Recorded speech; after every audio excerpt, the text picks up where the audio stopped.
বিল্লাহি মিনাশ শাইতানির রাজিম বিসমিল্লাহির রাহমানির রাহিম ইয়া আইয়ুহাল্লাযীনা আমানুত্তাকুল্লাহা হাক্কা তুকাতিহি ওয়া লা তামুতুন্না ইল্লা ওয়া আনতুম মুসলিমুন। জোরে বলুন আল্লাহু আকবার। আল্লাহ রাব্বুল আলামিন বলেন, ওহে বিশ্বাসীগণ, ইত্তাকুল্লাহ, তোমরা আল্লাহকে ভয় করো, হাক্কা তুকাতিহি, যথাযথভাবে, যেমনি ভাবে ভয় করা দরকার সেমনি ভাবে তোমরা ভয় করো, তেমনি ভাবে তোমরা ভয় করো। হাক্কা তুকাতিহির ব্যাখ্যায় তাফসীরে ইবনে কাসিরের ভিতরে এসেছে, আল্লাহ রাব্বুল আলামিন তার নবীর উপরে যা নাজিল করেছেন তাকে আমাদেরকে পরিপূর্ণভাবে মানতে হবে।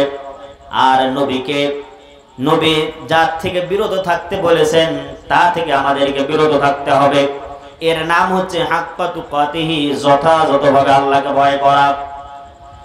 এরপরের অংশে আল্লাহ পাক বলেন, ওয়ালা তামুতুন্না ইল্লা ওয়া আনতুম মুসলিমুন। আল্লাহ রাব্বুল আলামিন বলেন, তোমরা মুসলমান না হয়ে মৃত্যুবরণ করো না। লক্ষ্য করেন, আয়াতের প্রথম অংশে আল্লাহ পাক বললেন তোমরা আল্লাহকে ভয় করো যথাযথভাবে, আর 2 নম্বর অংশে বলতেছেন ওয়ালা তামুতুন্না, কোশ্চিনকালেও তোমরা মৃত্যুবরণ করো না, ইল্লা ওয়া আনতুম মুসলিমুন, মুসলমান না হয়ে। তার মানে আমাদেরকে আগে মুসলমান হতে হবে। আমরা কি মুসলমান? কথা বলেন, আপনারা বুঝি ভয় পেয়ে যাচ্ছেন নাকি? আমরা কি মুসলমান? আমরা যে মুসলমান এই কথা আজকে বলতেও আমাদের সাহস নাই, ঠিক কিনা? মুসলমান তো ভয় পাওয়ার জাতি নয়। মুসলমান সারা জীবন মাথা উঁচু করে দাঁড়িয়েছে, সে জাতির নাম মুসলমান, ঠিক কিনা? আজকে 11ই মুহররম, 10ই মুহররম চলে গেল, এই মাথা মস্তক পৃথিবীর কারো কাছে নত করে নাই, কেবলমাত্র আল্লাহ ছাড়া। এর কারণে নবীজির দৌহিত্র ইমাম হুসাইন রাদিয়াল্লাহু তাআলা আনহু আজকের এই দিনে কারবালার প্রান্তরে শহীদ হয়েছেন। কথা বলেন ঠিক কিনা? এর নাম হচ্ছে মুসলমান। আমরা তো সেই ইমামের সন্তান, তাহলে আমাদের ভয় কিসে? আমাদেরকে কোন জিনিসে আমাদের মুসলমানিত্ব থেকে দূরে সরে রাখলো, এগুলি জানার দরকার আছে না নাই? আরো জোরে বলেন, আছে না নাই?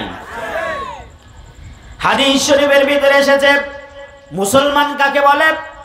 আগে দেখুন, নিজের সঙ্গে মিলিয়ে দেখুন আমরা মুসলমান আছে কিনা। ক্বালা রাসূলুল্লাহ সাল্লাল্লাহু আলাইহি ওয়াসাল্লাম, আল মুসলিমু মান সালিমাল মুসলিমুনা মিন লিসানিহি ওয়া ইয়াদিহি। নবীজি বলেন, ওই ব্যক্তি মুসলমান যার হাত এবং মুখ হইতে অপর আরেকজন মুসলমান নিরাপদে থাকে। এখন দেখেন তো, আমার হাত থেকে অপর মুসলমান নিরাপদ আছে কিনা? আছে? নিরাপদ মানে? নিরাপদ মানে আমাকে যে হাত দিয়েছে, এই হাত দিয়ে অন্যায়ভাবে কাউকে আঘাত করা যাবে না। মারামারি আমাদের দেশে আছে না নাই? স্বার্থের ব্যাঘাত ঘটলেই ওর আর রক্ষা নাই, ঠিক কিনা? বর্তমানে বিশ্ববিদ্যালয়গুলোতে চলতেছে নাকি? স্বার্থ যেখানে সেখানে। মুসলমান তো সে যার হাত দ্বারা অপর মুসলমান নিরাপদে থাকে। কোন ব্যক্তির হাত দ্বারা যদি আরেকজন মুসলমান ক্ষতিগ্রস্ত হয়, একজনের হাতের যদি আরেকজনের প্রাণ যায়, ওই ব্যক্তি কোশ্চিনকালেও মুসলমান হতে পারে না, পারে না, পারে না। কথা বলো ঠিক কিনা? মুসলমান হাত দ্বারা নিরাপদ থাকতে হবে। আমি কেমন মুসলমান? আমার হাতে আরেকজন ভাইয়ের জীবন নিরাপদ নাই। এ তো গেল হাত। এরপরে অফিসের চেয়ারে বসে কলমের খোঁচায় খোঁচায় ঘুষ আদান প্রদান আছে না নাই? সুদের দেনা আনা দেনা আছে না নাই? সোনালি, পুবালি, রূপালি, ঠ্যাঙ্গা মারা, লাঠি মারা, সবুজ, এগুলা সমিতি আছে না নাই? কথা বলেন, আছে না নাই? এগুলোর সাথে লেনদেন করা যাবে? তাহলে হাত দ্বারা কিভাবে মানুষ আরেকজন মুসলমান নিরাপদে থাকলো? নবীজি বলেন, মুসলমান ওই ব্যক্তি যার হাত দ্বারা আরেকজন মানুষ নিরাপদে নাই, সে মুসলমান নয়। মুসলমান হতে হলে হাত দ্বারা আরেকজন মানুষ নিরাপদ যেন থাকতে পারে সেই ব্যবস্থা করতে হবে। মিন লিসানিহি ওয়া ইয়াদি, 2 নাম্বার জবান থেকেও মানুষ যেন নিরাপদে থাকে।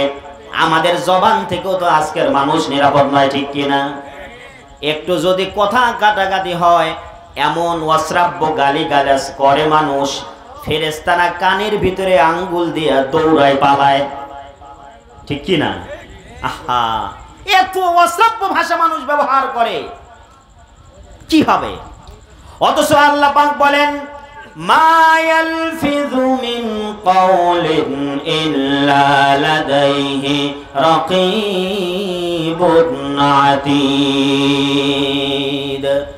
মানুষের মুখ থেকে এমন কোন কথা বের হয় না যা আল্লাহর ফেরেশতারা রেকর্ড করে রাখে না। এমন কোন কথা নাই যা রেকর্ড করে রাখে না। শুধু তাই নয়, রেকর্ড তো হয়, তারপরে আবার লিপিবদ্ধ করে রাখে। এই যে আমার সামনে কয়েকটা ক্যামেরা আছে, আমার বক্তৃতাগুলি ক্যামেরায় যেমনি ভাবে রেকর্ড হচ্ছে, আজ থেকে 10 বছর পরে এই রেকর্ড থাকবে কি থাকবে না? আমি যদি মারা যাই, মারা যাওয়ার পরেও থাকবে কি থাকবে না? ঠিক তেমনি ভাবে আল্লাহ পাক আমাদের প্রত্যেকের সঙ্গে একটা করে সিসি ক্যামেরা লাগিয়ে রেখেছে। মানুষ যা করছে আর যা বলছে সিসি ক্যামেরায় তা রেকর্ড হচ্ছে। শুধু তাই নয়, 2 কাঁধে 2 ফেরেশতা আছে। এই ফেরেশতাদ্বয় আবার সেগুলি খাতার ভিতরে কোড করে রাখতেছে, লিপিবদ্ধ করে রাখতেছে। কিরামান কাতিবিনা ইয়ালামুনা মা তাফআলুন। সম্মানিত 2 জন ফেরেশতা আমাদের 2 কাঁধে আছে, তারা সবকিছু লিখে রাখতেছে। আচ্ছা বলুন তো, এখন যে আমি আরেকজনকে গালি দিলাম, এই গালিটা ফেরেশতারা লিখছে নাকি লেখে নাই? গালি দেওয়ার কারণে সওয়াব হয়েছে, সওয়াব হয়েছে তো নাকি? আপনারা বোধহয় রাগ করতেছেন ভাই, রাগ করতেছেন? তাহলে কথা যে বলতেছেন না, নাকি আলোচনা বোঝা যাচ্ছে না? বোঝা যাচ্ছে। আপনাদের চুপ করে থাকে দেখে আমার একটা স্টোরি মনে পড়ে গেল। এক কন্যা সন্তান, একজনের মেয়ে সন্তান, একটাই মেয়ে, বাবার একমাত্র মেয়ে, তার বিবাহ হয়েছে। বিবাহের দিন মেয়ে অনেক কান্নাকাটি করতেছে। পাড়া প্রতিবেশী, আত্মীয় স্বজন সকলেই তাকে বোঝাচ্ছে কান্নাকাটি করতে নাই, এরপরেও কান্না থামতেছে না। একমাত্র মেয়ে, আর কোনো সন্তান নাই, কান্না তো হবেই, ঠিক কিনা? কাঁদতে কাঁদতে যখন অস্থির, শাশুড়িও কাঁদতেছে, তার মেয়েও কাঁদতেছে। জামাই এখন চিন্তা করতেছে যে মা আর মেয়ে যেমনি ভাবে কান্না আরম্ভ করছে, আমার বউ বুঝি আমারও সংঘাত দেবেই না। এই জন্য জামাই এই কনফিউশন নিয়ে শাশুড়ির কাছে গিয়ে বলতেছে, আম্মা এত কাঁদছেন কেন? শাশুড়ি বলতেছে, বাবা আমার এটা একমাত্র মেয়ে, আদরের মেয়ে, জীবনে কোনোদিন আমাকে ছাড়া অন্য কারো কাছে গিয়ে থাকে নাই। আজকে সারা জীবনের জন্য আমার বাড়ি ছেড়ে তোমার বাসায় যাচ্ছে, এই কারণে কাঁদতেছি। জামাই আস্তে করে শাশুড়ির মাথায় হাত দিয়ে বলতেছে, আম্মা জান কান্নার কোনো কারণ নাই, দরকার নাই, আপনার টেনশন করানো কোনো দরকার নাই, আপনার মেয়ে মানে আমারও মেয়ে। এখন চিন্তা করেন যে শাশুড়ি কি কারণে কাঁদলো, এটা কি জামাই বুঝলো? কথা বলেন না দেখি, আপনারা বুঝলো? আপনারা এই কাম করেন নাকি? আপনাদের দেশে জামাইয়ের বউ আর শাশুড়ি কি এক জিনিস? তা আমার আলোচনা কি আপনারা তো আমার এরকম ভাবে বুঝতেছেন না? তাহলে একটু কথার আওয়াজ দেন। কথার আওয়াজ দেওয়া যাবে ভাই? তাহলে আমরা যে মানুষকে অশ্রাব্য গালিগালাজ করি, এগুলা ফেরেশতারা রেকর্ড করতেছে নাকি করতেছে না? আজ থেকে কাউকে গালিগালাজ করব না, রাজি আছি? তাহলে আমরা মুসলমান হব। 2 নাম্বার, মুসলমানের চরিত্র কেমন হবে আরেকটা হাদিস শরীফ থেকে আপনাদেরকে শোনাচ্ছি। আনিন নুমান ইবনে বাশির রাদিয়াল্লাহু আনহু قال قال رسول الله صلى الله عليه وسلم المسلمون كرجل واحد। আল্লাহর নবী বলেন,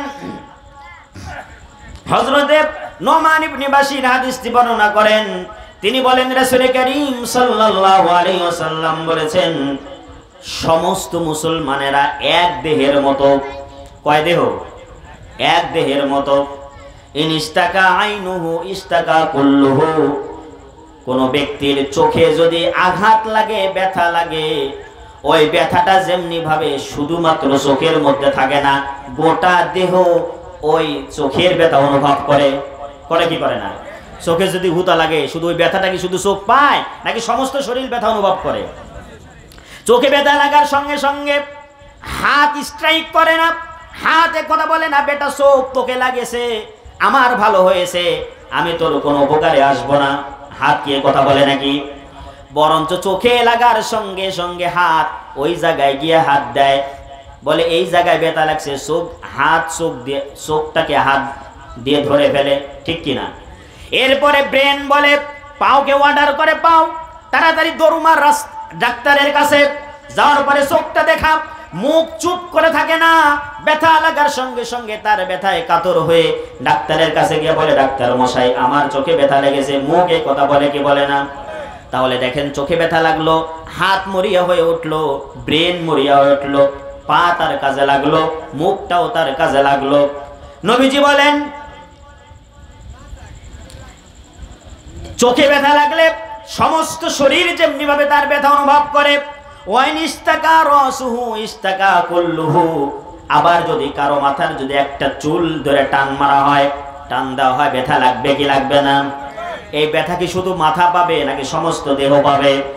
মাথায় চুল ধরে টান দেওয়ার সাথে সাথে হাত ওই জায়গায় চলে যাবে, পা ডাক্তারের কাছে দৌড় মারতে যাবে, মুখ প্রতিবাদ করবে, সমস্ত অঙ্গ প্রত্যঙ্গগুলি ওই ব্যথা নিরসনের জন্য কাজ করবে।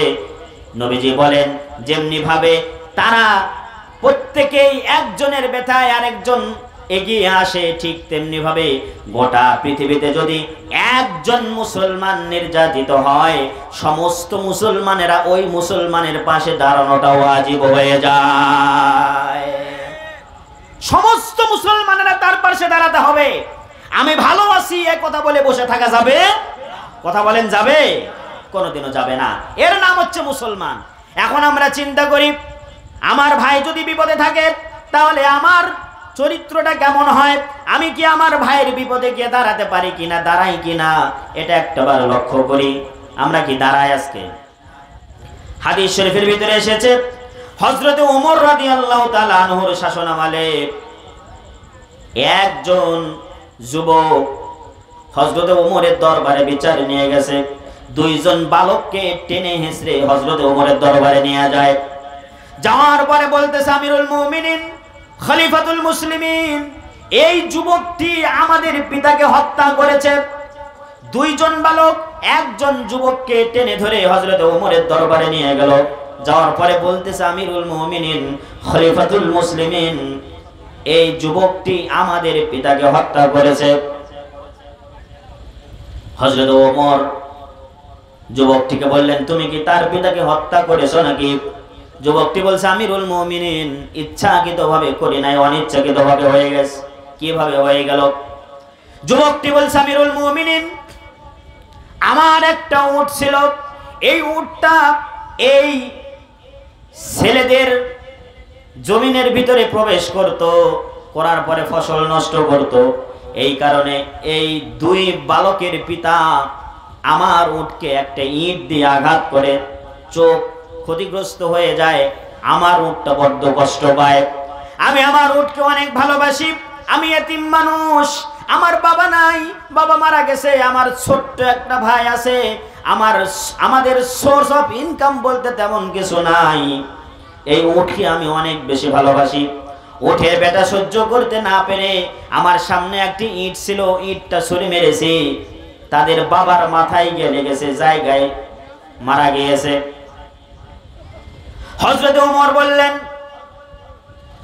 তুমি যদি হত্যা করে থাকো তাহলে হত্যার বিনিময়ে হত্যা, এটা হচ্ছে কোরআনে পাকের আইন, আল্লাহর আইন। জোরে বলেন, কার আইন? এখানে আমি কনসিডার করতে পারবো না, তাহলে তো তোমাকে হত্যা করতে হবে, হত্যা করার নির্দেশ দেওয়া হবে। হযরত ওমর বলেন, তোমার জীবনের অন্তিম শেষ কোনো ইচ্ছা আছে কিনা? বালকটি বলছে, আমিরুল মুমিনিন, আমার জীবনের একটি মাত্র ইচ্ছা আছে, যদি আপনি সুযোগ দেন 3টা দিন আমাকে সময় দিতে হবে। আমি এখান থেকে বাসায় যাব, আমার একটা ছোট্ট ভাই আছে, ওর কাছে আমার বাবার গচ্ছিত কিছু সম্পদ আমি রেখে দিয়েছি, এই সম্পদগুলি তার হাতে আমি উঠাই দিব, বুঝাই দিয়ে পরিবারের সকলের কাছ থেকে বিদায় নিয়ে আমি আবার আপনার দরবারে উপস্থিত হয়ে যাব। সময় লাগবে 3 দিন। কয়দিন? ফাঁসির আসামিকে 3 দিন সময় দিবে, কেউ দেয় নাকি? কথা বলেন, বিচারকেরা দেয়? আমার বন্ধুগণ, হযরত ওমর বললেন, ঠিক আছে, তোমাকে সময় দেওয়া যেতে পারে, তবে তোমাকে তোমার পক্ষে ওকালতি করার জন্য একজন জামিনদার প্রস্তুত করতে হবে। যদি তুমি জামিনদার প্রস্তুত করতে পারো তাহলে তোমাকে 3 দিন সময় দেব। জামিনদার যদি প্রস্তুত করতে না পারো তাহলে তোমাকে সময় দেওয়া হবে না। উপস্থিত সকল উপস্থিতি থেকে লক্ষ্য করে যুবকটি বলছে, ও মুসলমানেরা, আমি একজন মুসলমান, তোমাদেরকে কথা দিচ্ছি, হযরত ওমরের কাছে আমি 3টা দিন সময় চেয়েছি, 3 দিনের ভিতরে আমি চলে আসব। আমার পক্ষে দাঁড়ানোর জন্য কোন একজন মুসলমান রাজি আছো কিনা? উপস্থিত সকলে উপস্থিত আছে, বলুন তো দেখি, ফাঁসির আসামির জন্য জামিনদার হওয়ার জন্য লোক পাওয়া যাবে নাকি? সহজ? কে আছেন আপনাদের ভিতরে বলেন তো দেখি, হুজুর আমি আপনার যদি ফাঁসি হয় তাহলে আপনার জন্য আমি জামিনদার হব? কেউ আছে? নিজের বউ তো থাকবে না, ঠিক কি না? বিশ্বাস না হলে একবার বাসায় যা টেস্ট করে দেখেন। আমার বন্ধুগণ, সময় সংক্ষিপ্ত, এই জন্য সংক্ষেপে আপনাদের সঙ্গে কথা বলছি। উপস্থিত জনতারা কেউ কোনো কথা বলে না। হঠাৎ করে পেছন থেকে একজন সাহাবী দাঁড়িয়ে বলতেছেন, আমিরুল মুমিনিন, আমি আবু যর গিফারি এই বালকের জামিনদার হয়ে গেলাম। বলুন সুবহানাল্লাহ। আমার বন্ধুগণ, হযরতে আবু যর গিফারি রাদিয়াল্লাহু তাআলা আনহু জামিনদার হয়ে গেল। 1 দিন পার হয়ে যায়, 2 দিন পার হয়ে যায়, বালকটি আর আসে না। 3 দিন চলে যায়, তারপরেও আসে না। 3য় দিন সূর্য ডুবে যায়, জোহরের আগ পর্যন্ত অপেক্ষা করতেছে, তাও আসে না। আমিরুল মুমিনিন খলিফাতুল মুসলিমিন লোক পাঠিয়ে দিয়েছে, যাও আবু যরের কাছে গিয়ে বলো তার ছেড়ে দেওয়া বালকটি তো আর আসলো না। মদিনার সমস্ত মানুষেরা এই দৃশ্য দেখে ক্রন্দন করতেছে। আবু যর গিফারি সম্ভ্রান্ত পরিবারের একজন লোক। মদিনার গোত্রের ভিতরে গোত্রে গোত্রে আবু যর গিফারির অবদান ছিল। প্রত্যেকটা গোত্রে আবু যর গিফারির অবদান, এমন কোন গোত্র নাই যে গোত্রে আবু যরের অবদান নাই। সমস্ত মানুষেরা ভীত সন্ত্রস্ত হয়ে গেল। একজন বালকের জন্য জামিনদার আবু যর গিফারি কিভাবে হলো? আর বালকটি তো এখনো আসলো না। আর এই মসনদে বসে আছেন আমিরুল মুমিনিন খলিফাতুল মুসলিমিন হযরত ওমর। হযরত ওমর তো ছাড় দিবেন না, বালক যদি না আসে তাহলে তো আবু যর গিফারিকে কল্লা দিতে হবে। জোহরের আগে মানুষ গিয়ে বললাম, ও আবু যর গিফারি, হযরত ওমর রাদিয়াল্লাহু তাআলা আনহু আপনাকে সালাম জানিয়েছে, আর এখনো তো সেই আপনি যার জামিনদার হলেন যেই বালকে, ওই বালকটি তো এখনো আসলো না, তাহলে এখন কি উপায় হবে? হযরত আবু যর বলেন, তোমরা ভয় পেও না, আমি আবু যর গিফারি পালানোর কোনো লোক নই। এখন তো দুপুর বেলা, সূর্যাস্ত পর্যন্ত বেলা থাকে। 3 দিন সময় চেয়েছে, সূর্যাস্ত পর্যন্ত তোমরা অপেক্ষা করো। সূর্যাস্তের আগে যদি ওই বালকটি না আসে, আমি আবু যর গিফারি নিজেই আমিরুল মুমিনিন হযরত ওমরের দরবারে উপস্থিত হয়ে যাব। আমার বন্ধুগণ, আসরের নামাজ হয়ে গেল, সূর্য ডুবু ডুবু ভাব, ওই বালকটিকে এখনো দেখা যায় না। হযরত আবু যর গিফারি আমিরুল মুমিনিন খলিফাতুল মুসলিমিন হযরত ওমর রাদিয়াল্লাহু তাআলা আনহুর দরবারে উপস্থিত হয়ে গেলেন। দরবারে উপস্থিত হওয়ার পরে এইবার উপস্থিত সকল জনতারা কান্দে, সকলের চোখে পানি। এই মুহূর্তে আবু যর গিফারির তো কল্লা যাবে। সকলে যখন কান্দে, হঠাৎ করে পিছন দিক থেকে তাকায় দেখে একজন বালক ঘোড়ার পৃষ্ঠে দৌড়াতে দৌড়াতে আসতেছে আর বলতেছে, আমিরুল মুমিনিন খলিফাতুল মুসলিমিন, আমার একটু দেরি হয়ে গেছে, আমি আসতেছি। আবু যর গিফারিকে আমার পরিবর্তে আমার চাচা আবু যর গিফারিকে কল্লা দিতে হবে না। আমি এতিম বালক বিশ্ব নবী হযরত ওমরের দরবারে উপস্থিত হয়ে গেছি। বলুন সুবহানাল্লাহ।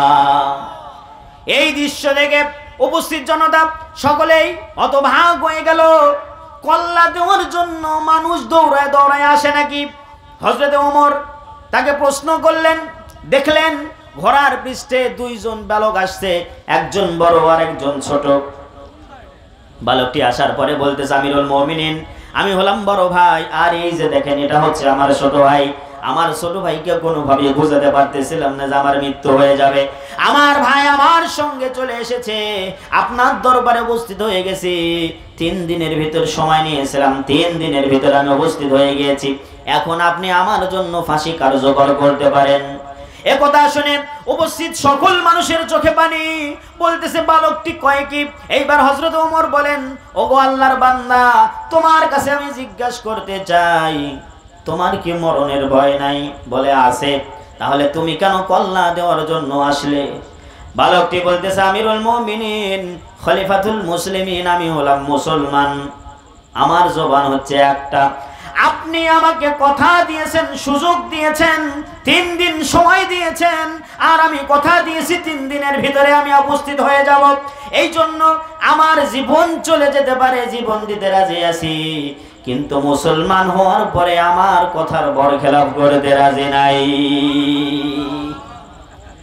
আজকে চিন্তা করেন তো, আমরা কথা দিলে কথা রাখি নাকি ভাই? একটা জবান দেওয়ার জন্য, কল্লা দেওয়ার জন্য চলে আসতেছে, লক্ষ্য করেন। এইবার আবু যর গিফারীকে বলল, আবু যর গিফারী, তুমি তো সম্ভ্রান্ত পরিবারের লোক, এই মদিনায় তোমার অনেক অবদান। এই বালকটিকে তো আমরা তেমন কেউ চিনি না, এই যদি আজকে না আসতো তাহলে তো তোমাকে তো জীবন দিতে হতো, তোমার কল্লাটা চলে যেত। এত বড় ঝুঁকি তুমি কিভাবে নিলে? হযরতে আবু যর বলেন, আমিরুল মুমিনিন, খলিফাতুল মুসলিমিন, আজকে যদি এই বালকের পাশে আমি না দাঁড়াতাম, আমি যেহেতু মুসলমান, আরেকজন মুসলমান বিপদে পড়েছে। রাসূলুল্লাহর হাদিস, সমস্ত মুসলমান একটা দেহের মতো। একজন মুসলমান যদি বিপদে পড়ে, আরেকজন মুসলমান তার পাশে গিয়ে দাঁড়াবে। আজকে যদি আমি এই মুসলমানের পাশে না দাঁড়াতাম, ইহুদি খ্রিস্টানেরা তারা হাসতো আর বলতো, ওই যে দেখো মুসলমানেরা একজন বিপদে পড়লে মুসলমানেরা আর তার পাশে গিয়ে দাঁড়ায় না। কাফের মুশরিকেরা যেন এই কথা বলতে না পারে, এই কারণে আমি এই বালকের পক্ষ নিয়েছি। আমিরুল মুমিনিন, আমি তো রাসূলুল্লাহর হাদিসের উপরে আমল করেছি। এই কথা শুনে যাদের পিতাকে হত্যা করা হয়েছিল তারা বলতেছে, আমিরুল মুমিনিন, খলিফাতুল মুসলিমিন, আমরা আমার বাবার হত্যাকারীকে আমরা 2 ভাই ক্ষমা করে দিলাম, আর এই কল্লা দিতে হবে না। বলুন সুবহানাল্লাহ। এর নাম হচ্ছে মুসলমান। জোরে বলেন, এর নাম কি? মুসলমান। আজকে আমরা মুসলমান, সেই মুসলমানিত্ব হারিয়ে ফেলেছি। কথা বলেন ঠিক কিনা? আমার বন্ধুগণ, আরো লক্ষ্য করেন, মুসলমান যদি হয়, মুসলমান কখনো মিথ্যা কথা বলতে পারে না, চগলখুরি করতে পারে না, অন্যের দোষ চর্চা করতে পারে না, আরেকজনকে খারাপ বলতে পারে না। চগলখুরি আছে না নাই? একজনের দোষ আরেকজন চর্চা করে, এমন আছে না নাই? একজনের 3 তলা হয়, আরেকজন হিংসায় মরে, ওর কেন এত হয়? ঠিক কিনা? আছে না নাই? গরিবের ছেলে ভালো কলেজে চান্স পেয়েছে, এইবার যার টাকাওয়ালা সে বলতেছে, চান্স পায় লাভ নাই, চাকরি আর হবে না, যেহেতু এখন কোটায় চাকরি। ঠিক কিনা? কোটায় চাকরি না, কোটায় চাকরি আর হবে না, হিংসা হয়। আছে না নাই? হিংসা, এত হিংসা, মানুষের হিংসা দেখা শয়তান গালে হাত দিয়ে কান্দে আর কয়, আল্লাহ আমি কেন শয়তান হয়েছিলাম, আমারও তো এত হিংসা নাই। ঠিক কিনা? একজন ব্যক্তি মুরব্বী মানুষ জমিনে গেছে হাল চাষ করার জন্য। হাল চাষ করতে গিয়ে নাঙ্গল যখন দিয়েছে, নাঙ্গল বুঝেন তো আপনারা, গরু দিয়ে হাল চাষ করে না, হঠাৎ করে নিচ থেকে একটা বিশাল বড় পাথর বের হয়েছে, সাদা পাথর। আঘাত লাগছে, পাথর দ্বিখণ্ডিত হয়ে গেছে। পাথরের মধ্য থেকে বিশাল শুভ্র কেশ, শুভ্র জামা একজন বুজুর্গ ব্যক্তি বের হয়েছে। হওয়ার পরে বলতেছে, কি চাই? রাখাল ব্যক্তিরই ভয় পেয়ে গিয়েছে, বলে কি চাই মানে? কয় আমারে তুমি ডাকলে কেন? কয় কেন, কই ডাকলাম? পাথরে আঘাত করেছি আর তুমি বের হয়েছো। বলে আমি এর ভিতরে থাকি, বলো তোমার কি লাগবে, তোমার যা লাগবে আমারে বলো, আমি তা পূর্ণ করে দেব, তোমার আর কোনো টেনশন নাই। হাল চাষ করে আর খেতে হবে না, আমার কাছে বলো, রাতারাতি বড়লোক হয়ে যাবে। কয় তাই নাকি? কয় হ্যাঁ। কয় ঠিক আছে, এখন দরকার নাই। কয় তাহলে আমি চলে গেলাম, যদি বিপদে পড়ো তাহলে আমাকে স্মরণ করো, টাকা পয়সা জায়গা জমি যখন লাগবে আমাকে বলো, আমি এসে দিয়ে যাব, আমাকে তুমি সযত্নে রাখতে পারো। তবে শর্ত হচ্ছে একটা, তোমার যা হবে প্রতিবেশীর ডবল হবে। নিজের যা হবে প্রতিবেশীর কি হবে? ডবল হবে। পাথরটা যত্ন করে বাসায় আনছে, আনার পরে সুকেশের ভিতরে রেখে দিয়েছে। আর স্ত্রীকে বলতেছে, স্ত্রী খবরদার এই সুকেশ খুলবে না, এর ভিতরে মূল্যবান জিনিস আছে।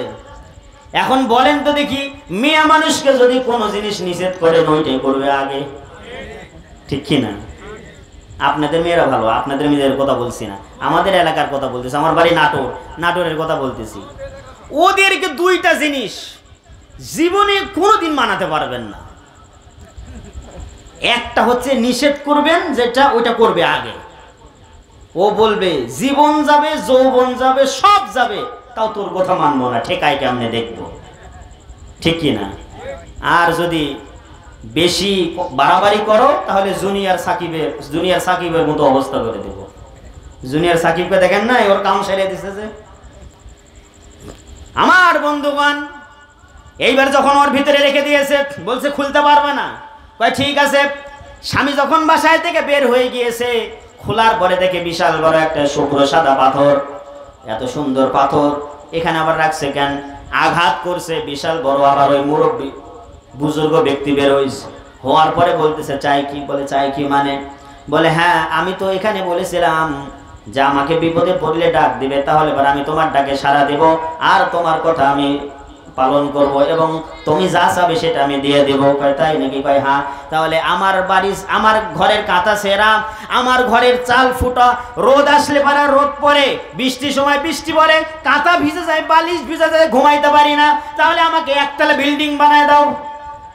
কয়তলা বিল্ডিং?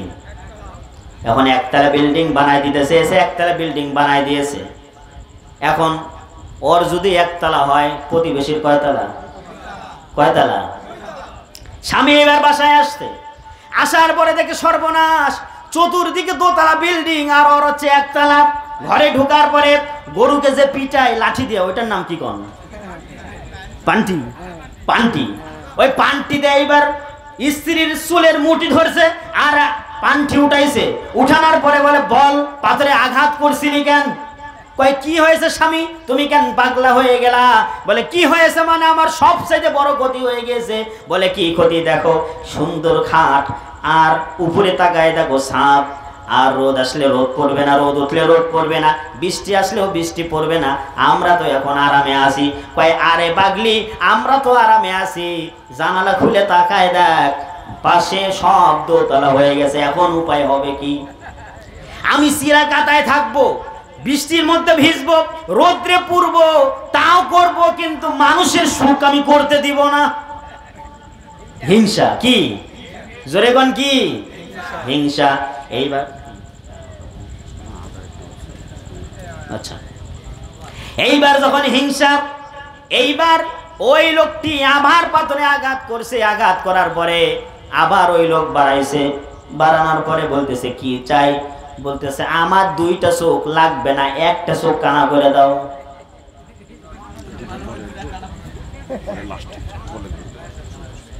একটা চোখ কি করে দাও?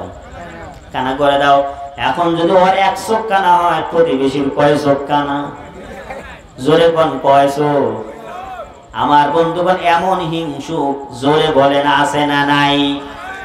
আল্লাহর নবী বলেন ইয়াকুমুল হাসাদা ফাইনাল হাসাদা ইয়াকুলুন নার কামা ফাইনাল হাসাদা ইয়াকুলুল হাসানাত কামা তাকুলুন নার ওয়াল হাতাবা। নবীজি বলেন তোমরা হিংসা থেকে দূরে থাকো, হিংসা থেকে তোমরা বিরত থাকো, কারণ হিংসা যেমনি ভাবে মানুষের ভালো কাজগুলি জ্বলে পুড়ে ছাই করে দেয়, তেমনি যেমনি ভাবে আগুন খড়কুটোকে জ্বলে পুড়ে ভস্ম করে দেয়, হিংসাও তেমনি ভাবে মানুষের ভালো কাজগুলি জ্বালিয়ে পুড়িয়ে সারকার করে দেয়। সুতরাং আজ থেকে হিংসা করবেন, জোরে বলেন হিংসা করবেন।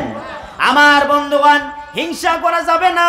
মানুষের মুসলমানের বিপদে দাঁড়াতে হবে। বলতেছিলাম মুসলমান কারে কয়? মুসলমানের বিপদে দাঁড়াতে হবে।